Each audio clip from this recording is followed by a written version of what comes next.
ఎడారిలో సెలయేర్లు. మే 15వ తేదీ కొరకు వ్రాయబడిన ఈ భాగాన్ని మీకు చదివి వినిపిస్తున్నది సహోదరుడు పాల్ సుందరం. ఉన్నతమైన మేఘములలో ప్రకాశించు ఎండ ఇప్పుడు కనబడకయున్నను. యోబు గ్రంథము 37వ అధ్యాయము 21వ వచనము. మేఘ ప్రపంచం లేకపోతే మన ప్రకృతికి అందం లేదు. ఇటలీ ప్రాంతంలో ఆకాశం ఎప్పుడూ మేఘాలు లేకుండా బోసిగా ఉంటుందట.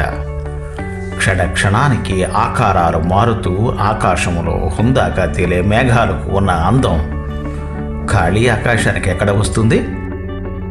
మేఘాలు లేకపోతే భూమంతా ఎప్పుడూ ఎడారిగా మారి ఉండేది. మానవ జీవితంలో కూడా మేఘాలుంటాయి. నీడనివ్వడానికి, సేద తీర్చడానికి, ఒక్కోసారి చీకటి కమ్మించడానికి అవి కూడుకుంటూ ఉంటాయి. తేజోవంతమైన కాంతి లేని మేఘాలుండవు. దేవుడే అన్నాడు, నా ధనస్సును మేఘాల్లో ఉంచాను అని. మనకు కనిపించే వైపు నుండి కాక రెండో వైపు నుంచి మనం మేఘాలను చూసినట్టయితే రవి కిరణాలతో ప్రోక్షింపబడుతూ గొప్ప పర్వత శిఖరాల్లాగా కాంతిని ప్రసరింపజేస్తూ కనిపించే మేఘాల దృశ్యం నిరూపమానమైనది. మనమెప్పుడూ వాటిని క్రింద నుంచే చూస్తాము. అయితే వాటి శిఖరాలను, లోయలను స్పృశిస్తూ తడుపుతూ నాట్యం చేసే ఉజ్వల కాంతిని ఎవరు వర్ణించగలరు? దైవకుమారుడా, నీకు సంభవించే శ్రమలను అవతలి వైపు నుండి చూడగలిగితే ఎంత బాగుంటుంది. క్రింద నుండే ఎప్పుడూ చూస్తున్నావు.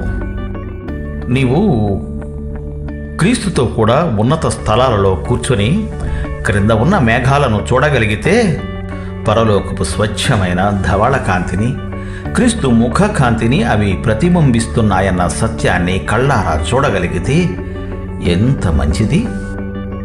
అవి నీ జీవితం పైన దీర్ఘమైన నీడల్ని సృష్టిస్తూ ఉన్నా నువ్వేమీ నిరుత్సాహపడవు. ఒకటి గుర్తుంచుకో, అన్నింటినీ తొలగించి శుభ్రపరిచే దేవుని గాలులు ఈ మేఘాలను కదిలిస్తూ విడగొడుతూ ఉంటాయి. ఉన్నట్టుండి గట్టిగా ఈ గాలివాన పట్టుకొని కోపంతో అటూ ఇటూ కొట్టిందెందుకు? నా దారులైతే దేవునికి తెలుసు. నమ్మకముంచడం మంచిదని నాకు తెలుసు.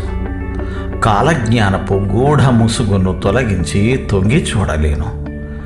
ఉదయము చీకటి ఏది పొంచి ఉందో గాని సదయునిపై నమ్మకముంచాను. ఆటుపోటుల కావల రేవుందో లేదోనని నీటి అలలను దాటి చూచే కళ్ళు లేవు.